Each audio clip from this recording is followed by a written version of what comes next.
Imagine getting in trouble for something as silly as sharing your Netflix password or wearing your high heels without a permit. There are some pretty surprising banned items in the US that could really take you by surprise. Not all of these items are outright illegal, but some are not permitted to sell, or it would cost you a fine for possession. Keep watching to learn about surprising things you didn't know were banned in the US.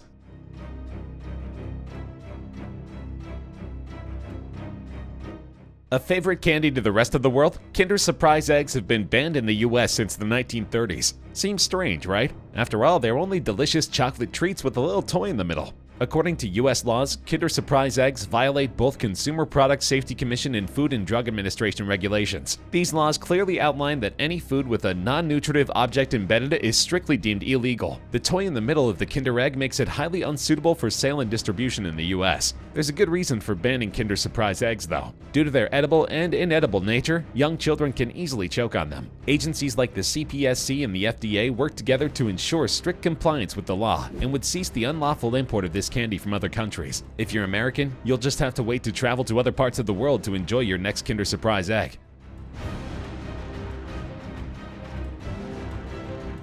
If you have a Netflix account, I'm pretty sure you've shared your Netflix password with at least one of your friends. While it is always frowned upon, since Netflix needs to be paid for their service, it's actually illegal to share Netflix passwords in Tennessee. How bizarre is that? In July 2011, a web entertainment bill was passed and signed by the state's governor, making it illegal to use a friend's password to access sites like Netflix. The bill was pushed heavily by the Recording Industry of America intentionally to keep hackers from stealing and selling Netflix passwords in bulk. Sharing your password with a spouse under the same roof won't necessarily get you caught, but sharing your password among your college buddies or between extended family members could get you nailed for this. You could also be charged with a felony. Stealing $500 or less of entertainment could land you a year in jail and a fine of $2,500. Why would Tennessee be the only state where this law is passed? Well, Tennessee is famous for being the world capital of country music. The strict entertainment laws try to stop revenue loss from file sharing. It's also the first state to update theft of cable laws in the 21st century. If you're a Tennessee resident, you better watch who you share your passwords with.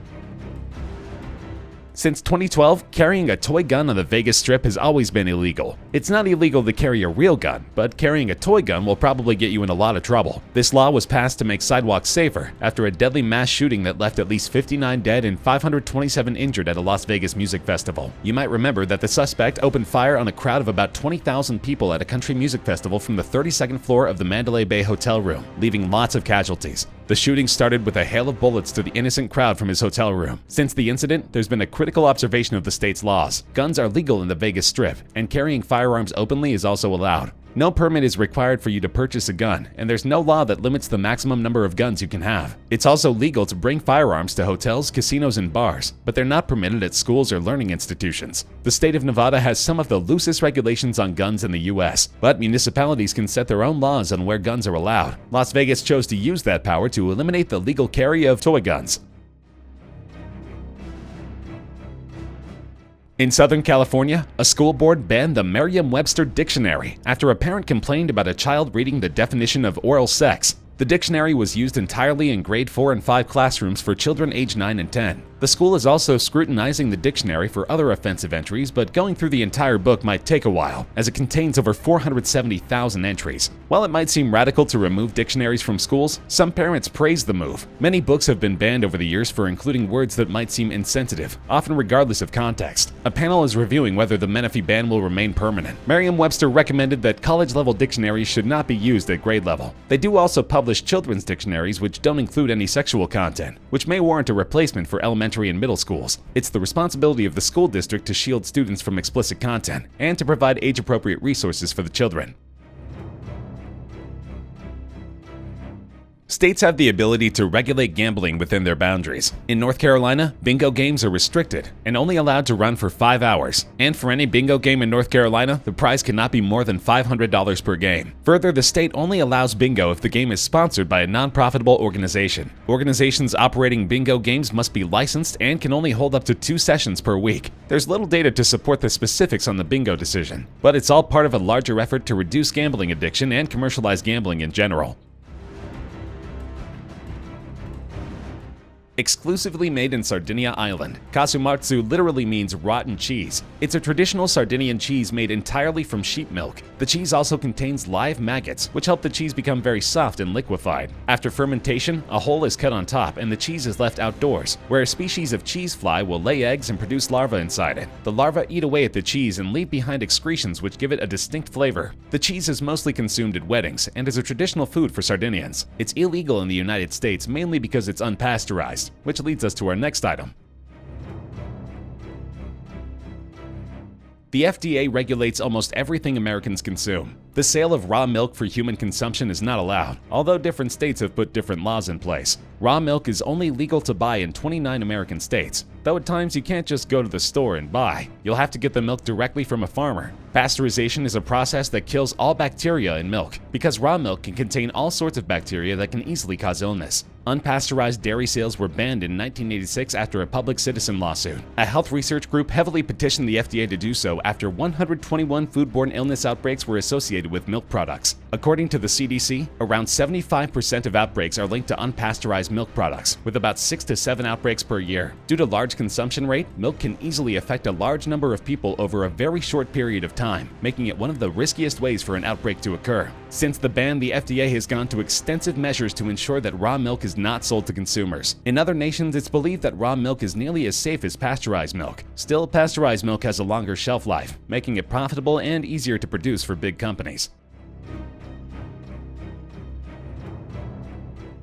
Any children's book printed before 1985 is illegal in the US. The books are not considered safe, and in many cases are unlawful to sell and distribute. You might be surprised to know this, but those books pose a threat to your general health, and are said to potentially cause your children brain damage. Up until 1985, it was legal for some trace amounts of lead to be used in production of the books through ink and paint used to illustrate them. Before then, use of such pigments was common, and testing can still show lead residues in the books today. Although no one has been able to produce a single instance in which an American child has gotten ill from old books, the Consumer Product Safety Improvement Act still bans the sale of any children's products containing traces of lead following the Chinese killer toy scandal. This law also has a potential impact on small toy makers, who will now have to test and certify their products. Penalties can include up to $100,000 in fines and possible prison time, regardless of whether any child is harmed. Many books could very soon become inaccessible, with most books prior to 1985 destroyed. This law surprisingly adds old children's books to the list of banned items in the US.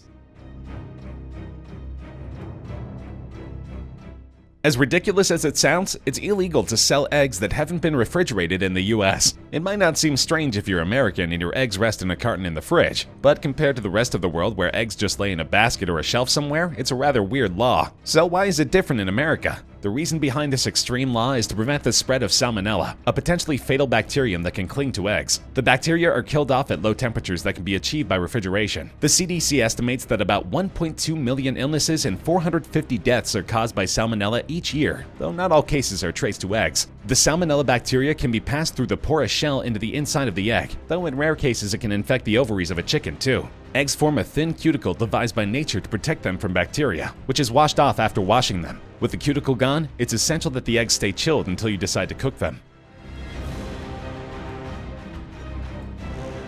Cuban cigars have always been the best and have had a long reputation of outstanding quality. Sadly, as a result of America's embargo with Cuba, Cuban cigars are illegal in the US. It's also illegal to acquire these cigars from other countries like Canada, Mexico, or the United Kingdom. The ban dates way back to February 1962, when President John F. Kennedy established a rather strict trade embargo on all the imports from Cuba in order to weaken Fidel Castro's communist regime. Castro's administration seized almost total control of the island, then began confiscating private property, including cigar companies and other commercial entities. Since Fidel Castro's death, several changes have been made concerning the relationship between US and Cuba, but the embargo is still expected to remain in effect despite efforts to try and lift the ban. Due to the recent changes on the ban during the Obama administration, it's now legal to consume Cuban cigars and also gift them to friends and family, but it's still illegal to buy and sell them in the US. Anyone trying to smuggle Cuban cigars into the US can land a fine of up to $55,000 and even face possible jail time. Carmel, located in North California, became the first ever city to ban high heels. Apparently, a permit is required to wear them. Outrageous as it sounds, getting caught on high heels with more than 2 inches in height could get you into trouble. However, police don't often cite women who violate this law, and few have ever gotten in trouble as a result of the ordinance. The law was intended to prevent injury and accidents on the city's cobblestone streets. It was adopted in 1975, but it recently made it to the latest Ripley's Believe It or Not book. If your girl loves those tall 6-inch heels, she has to go to the city hall and get a permit, whether on vacation or as a resident. At the end of the day, the law actually makes sense, as it improves on the overall safety of everyone in the town, but that doesn't stop it from being among the most surprising bans in the US.